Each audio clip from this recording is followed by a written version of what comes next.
Welcome to the MSDW podcast. I'm Jason Gumpert, editor at MS Dynamics World. On this episode, we are discussing AES and why it's so critical for businesses involved in exporting from the U.S. My guest is Michelle Frenier, a strategic consultant for NMB Solutions in the area of global trade.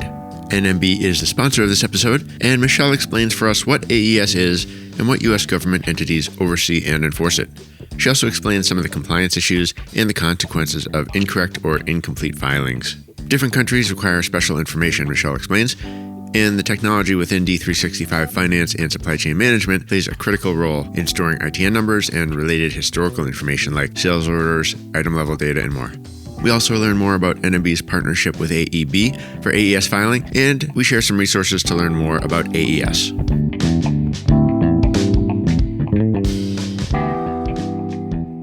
Okay, hi Michelle, welcome to the podcast. Thanks for being here. Yeah, thanks for having me, Jason. I thought we could maybe just start by having you give a bit of an introduction to our listeners. Sure, yeah. So my name's Michelle Frenier. I'm a strategic consultant for NMB Solutions in the area of global trade. I have a customs brokerage license here in the U.S. as well as an export certification, and I've been doing it for a little over 20 years, working with companies from customs brokers to in-house compliance, as well as software providers such as NMB. So I'm really excited to talk with everyone about AES today. All right, great. Well, it's great to have you. I'm looking forward to it. So yeah, you mentioned AES. Can you explain a little bit more about what it is and why it's so crucial for businesses involved in exporting? Yeah, sure. So AES, first off, stands for Automated Export System. So this is a data gathering mechanism for U.S. export, and it's overseen by Census Bureau, but it's enforced by U.S. Customs, which is kind of interesting, right? So the collection of the data and then who actually enforce it, two different parties. This is where the statistical data is gathered for export by export classification. So this is known as a Schedule B number. They are similar to an HTS number, which is sort of set by the World Customs Organization and harmonized at sort of the 6-digit level. This number helps for anyone to understand what the bigger groups of classification sort of distill down to. So one of the more important things is that if you fail to file or you make incorrect filings of AES when they're required, this can really subject your business to potential fines, even loss of export privileges, which is we're seeing quite a bit of this out in the ether as the changing global environment. As you know, it's quite intense today. All right. So really critical for any business doing any amount really of export of goods out of the U.S. And it involves, I guess, multiple U.S. agencies. Yeah, absolutely. That's a really great point, Jason. They are all sharing data these days. The Automated Commercial Environment, or ACE, which most folks are familiar with, allows these agencies to sort of share data and understand the connections to all exports going everywhere. So this really is the eye in the sky and why it's so critical that the data is captured correctly for your company, because that's what these agencies are able to look at in case of audits, for instance. All right. What are some of the key regulations and compliance issues that companies should be aware of when filing AES? Yeah, this one's a good one. Most companies, I feel like I am hearing more and more people say, oh, I have an export broker or forwarder. The responsibility is really theirs, right? And, this is just not the case. It is ultimately the U.S. principal party of interest. We might have heard the term U.S. PPI. It's their responsibility to ensure that their goods are properly classified, assigning that proper Schedule B number, but also making sure that they have an ECCN number, an export classification, if it's required, and that this information is declared appropriately. This includes maintaining correct details. So as your shipment changes, things like port of export, export date, all of these things need to be up to date within the system. Working with a customs broker or forwarder for exports is great if you're filling out the SLI, shipper's letter of instruction. But what happens when those details change? How quickly are you able to get with that partner to make a correction? How do you monitor what's going on with your ACE filings? Because essentially they all go through the ACE system. How do you know that everything is correct and that you don't need an update? Because that's really going to come back on you as the U.S. principal party of interest to be responsible for that. All right. So plenty of challenges that you've described there. What are some of the common mistakes that businesses make when filing export data in AES, and how can they avoid it? Yeah. So companies without in-house trade professionals, I find, fail often to properly check how their goods are classified and how they might be subject to the Export Administration regulations, which is called the EAR. This includes, reviewing Commerce Control List, which is where all of the ECCN numbers as export classifications are held, as well as when their goods are subject to or allowed to be under EAR 99, which means it's not controlled. So proper identification really ensures that your goods are going to be reported to AES in the correct way. And it prevents sort of those inquiries we talked about from US Customs and Census, based on their error targeting. They're able to tell if something doesn't look right in the data because they are sharing those systems. So that's a really important thing. And I find that many folks are just they don't understand. They don't understand why it's required. They don't understand how to find out. And again, the broker forwarders who are supporting you are really relying on you to know this stuff. So if you don't have in-house trade professionals, this one can be a big challenge. Another common mistake, is failing to screen the parties to the transaction that are reported in AES. So restricted party screening, for instance, is another critical aspect of exporting. It prevents the shipments to barred persons and companies who've been sort of identified by the government as bad actors. This we've seen a lot in the news lately, folks selling to the wrong places, the wrong people. And, having a good restricted party screening system that's embedded in your ERP is most important. And for D365, of course, the NMB has that solution available. And if you don't screen parties, there's a real risk of having hefty fines and ultimately loss of export privileges. And not to mention your reputation. We're all seeing it in the news when companies are sort of stunned by this and failing to do that. Yeah, for sure. What are some of the consequences when filings are incorrect or incomplete? Yeah, audits, they're the worst. One of the most stressful situations I've had in my life, and I'm sure other trade professionals have seen if they've been in the business, is being contacted about an export shipment, right? All you're given is an export date, the internal transaction number, ITN number. This serves as the proof of filing with customs. That's the data elements customs is going to give you. And they're going to say, hey, tell me about this, or ask specific questions. So how you structured your record keeping and systems will determine how swiftly you're going to be able to research and deliver these requested details when you get an audit request. Best practice is to utilize data directly from your operating system, right? A single record that compiles all of your information and sends it off to AES. This is the best data. It ensures linkage back to your sales order and ultimately part level data. And this is where you store your export classification and information directly within D365. So with NMB, we've got this native AES filing that gives you the advanced level of visibility that's not contained in the ACE environment or when a broker and forwarder uses your system. We have the benefit of having all your data. And when you get these requests, you're able to retrieve that information and really understand the whole transaction within minutes, not maybe days, weeks, or months. And I'm not exaggerating. Sometimes it takes a while to get a partner to report back the information that might have been submitted to customs. Some of those concerns and demands sound familiar to me. I'm certainly not a trade expert, but essentially thinking of D365 as that sort of source of truth, right? That you can call upon if you are questioned, right? Or if those requests do come back to you from the authorities. Is that kind of the idea there?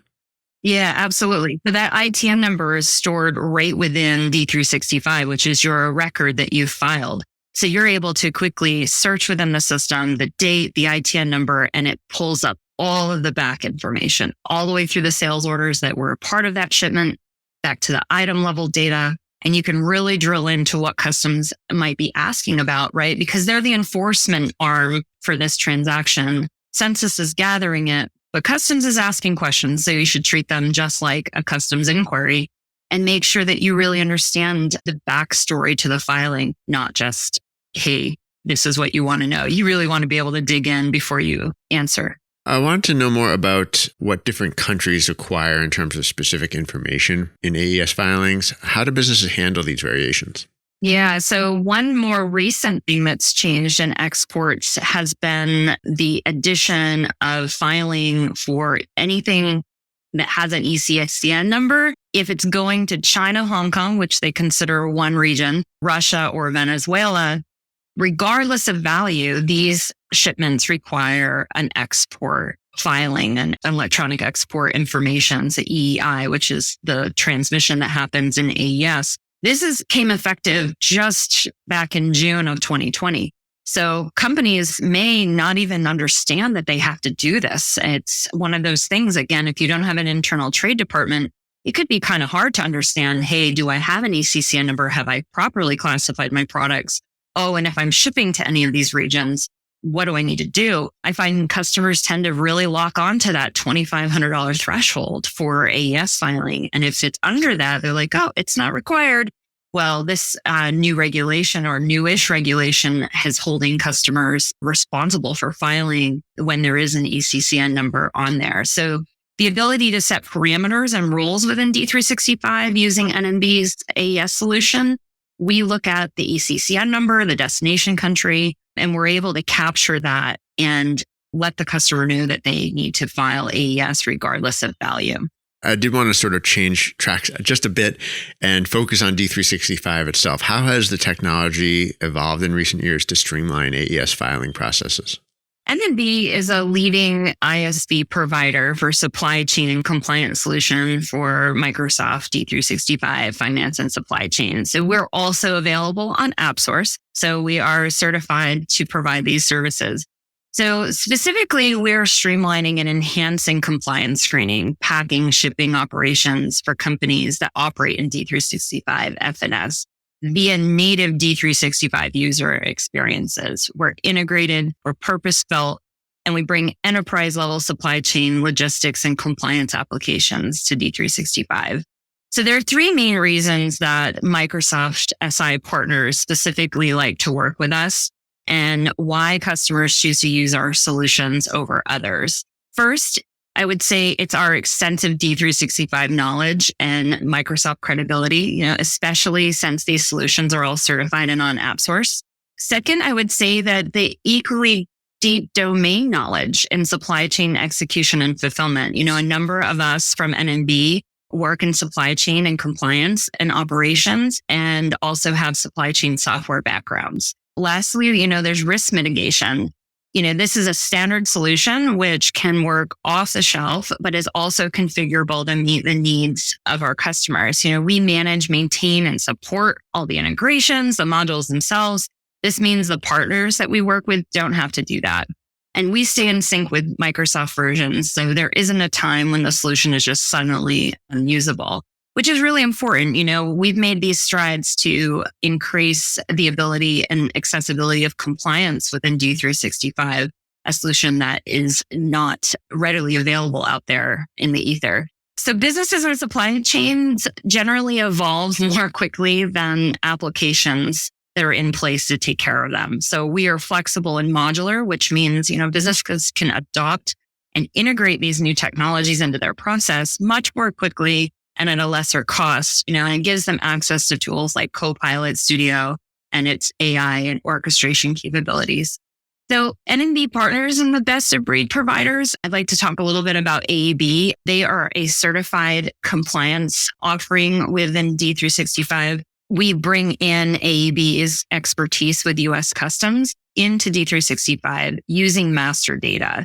So that data integrity we talked about, that error-free submission to US Customs, is enabled through our partnership with AEB, who's certified with Customs. You don't have to go out to AEB. You can. We have access to their portal and ability to do that. But we pride ourselves on those native screens that you're used to, right? That deep integration, native D365 screens, and sort of instant user familiarity. And that makes NMB's partner with AEB to offer these AES filings direct, the only offering that compliance programs can have if they're looking for this level of execution and compliance directly within D365.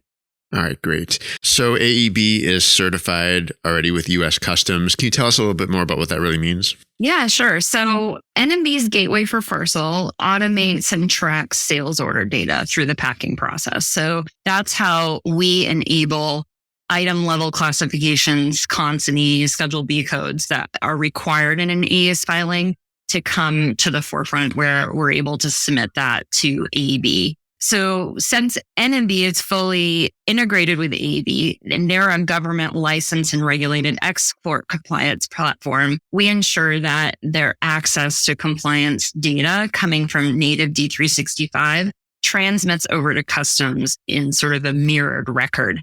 Instead of having the issues of having data entry errors that you might have by having that transmitted either manually into the ACE system or through a broker and having sort of the information fat fingered going into to customs. So because this embedded AES functionality is in D365 and connected to AEB, who has that connection with the government, it's no drama on our side to exchange data. AEB has that connection.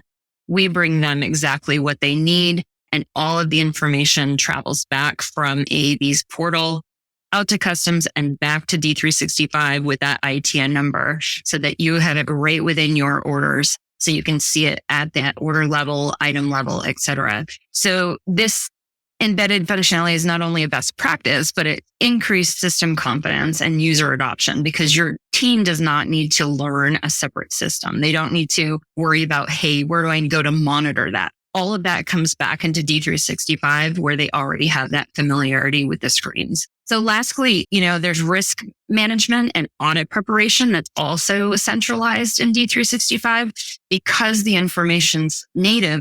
You get your ITN number and you're able to come right back into your screens and see all the details of your orders, quickly responding to any audits that might come up, looking for maybe a systemic issue that you want to drill into. You have all the robust reporting capabilities of Microsoft along with that data from customs. So it's a piece where AEB enables that information to be native in your system through the NMB workbench.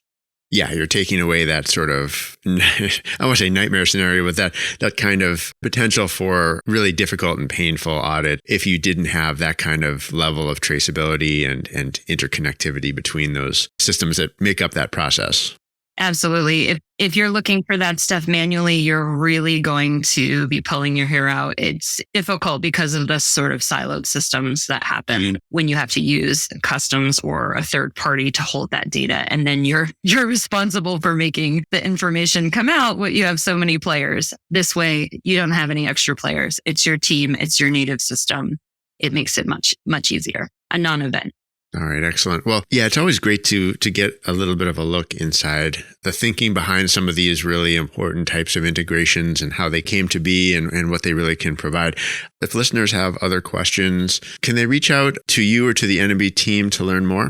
Yeah, sure. I think the best bet would be to come and see our minty new website, all rebranded. That's right. That's www.nmbsolutions.ca. That's where you're going to find more information on these topics, white papers, case studies, information that you might be looking, as well as several ways to reach out to the team and learn about how our offerings can sort of level up your existing platform.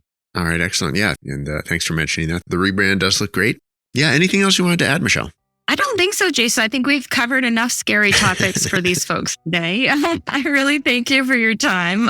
It's been great to share sort of the unique ways that NMB together with AEB provides a compliance execution for D365 partners and customers. It's a best practice, and I love to be part of helping sort of demystify how it all works and kind of bring that shiny light on the fact that native D365, no silos, just clarity and compliance. It's really a beautiful thing. So glad to be here. Yeah, thanks so much for doing it.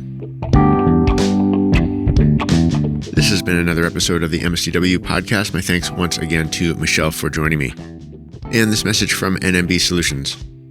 To learn more about AES, they have an AES buyer guide. We have a link in the show notes for that, or feel free to contact NMB online. We have a link to their contact page. And that's it for this episode. If you want to get in touch with me, you can send me an email, jason@msdynamicsworld.com. Until next time, this is MS Dynamics World, signing off.